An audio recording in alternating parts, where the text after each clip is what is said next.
ఆంధ్రప్రదేశ్ పాలిటిక్స్లో వైసీపీ ఎప్పుడూ ఒక స్ట్రాంగ్ ఫోర్స్. కానీ రీసెంట్ ఎలక్షన్స్ తర్వాత ఆ పార్టీ బహుశా హిస్టరీలోనే ఒక పెద్ద ఛాలెంజ్ ఫేస్ చేస్తోంది. బయటకంతా కామ్గా ఉన్నట్టు కనిపిస్తున్నా పార్టీ లోపల ఒక సైలెంట్ స్టార్మ్ మొదలైంది. అసలు కథేంటో ఈ విశ్లేషణలో చూద్దాం. ఎలక్షన్ రిజల్ట్స్ తర్వాత వైసీపీకి మిగిలింది కేవలం 11 మంది ఎమ్మెల్యేలు. వీళ్లే ఇప్పుడు పార్టీకి అసెంబ్లీలో వాయిస్. కాని విచిత్రమేంటంటే వాళ్లలో చాలామంది అసలు మాట్లాడట్లేదు, సైలెంట్ అయిపోయారు. ఇంతకీ ఎందుకీ సైలెన్స్? దీని వెనుకున్న అసలు కారణమేంటి? అవును, జస్ట్ 11 మంది. ఆలోచించండి, ఇంత చిన్న టీంలో ప్రతి ఒక్కరి వాయిస్ ఎంత ఇంపార్టెంటో.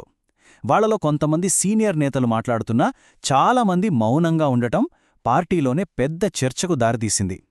వాళ్ల సైలెన్స్ మరిన్ని ప్రశ్నలు రేపుతోంది. ఆ సైలెన్స్ వెనుక ఒక పెద్ద రీజన్ ఉంది. వాళ్ళిప్పుడొక రకంగా చెప్పాలంటే కత్తిమీద సాము చేస్తున్నారు.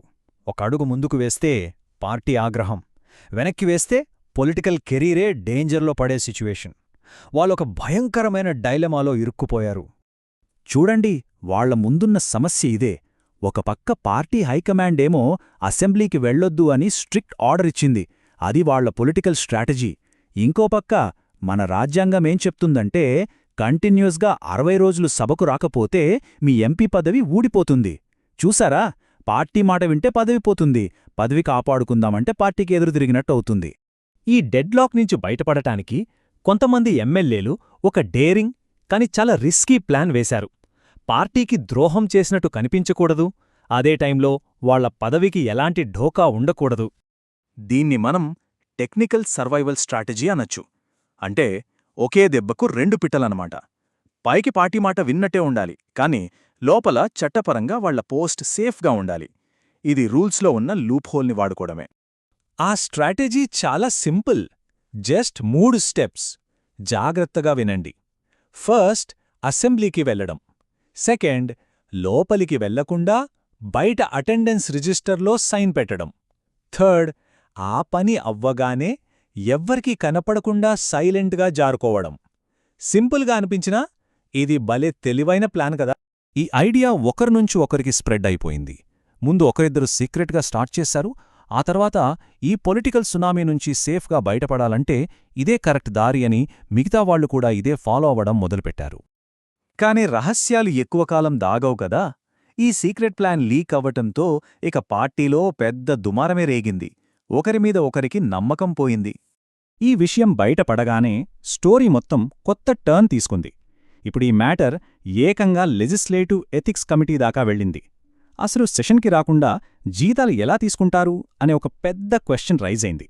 అంతే, ఈ ఎమ్మెల్యేలు ఇప్పుడు పార్టీ కోపంతో పాటు లీగల్ ప్రాబ్లమ్స్ కూడా ఫేస్ చేయాల్సిన సిచ్యువేషన్ వచ్చింది. పార్టీ వర్గాల నుంచి వస్తున్న ఇన్ఫర్మేషన్ ప్రకారం ఈ విషయం జగన్మోహన్ రెడ్డి గారి దాకా వెళ్ళినప్పుడు ఆయన చాలా సీరియస్ అయ్యారట. పార్టీ డెసిషన్ ఒకటే ఉంటుంది, ఎవరికి వాళ్లు సొంత నిర్ణయాలు తీసుకుంటే పార్టీ ఎలా నడుస్తుంది అని గట్టిగా చెప్పినట్టు సమాచారం. ఈ మాటలతో పార్టీలో ఒక క్లియర్ మెసేజ్ వెళ్ళింది, డిసిప్లిన్ దాటితే ఊరుకునేది లేదని. ఈ ఇన్సిడెంట్తో పార్టీలో క్లియర్గా 2 గ్రూపులు ఫామ్ అయ్యాయి.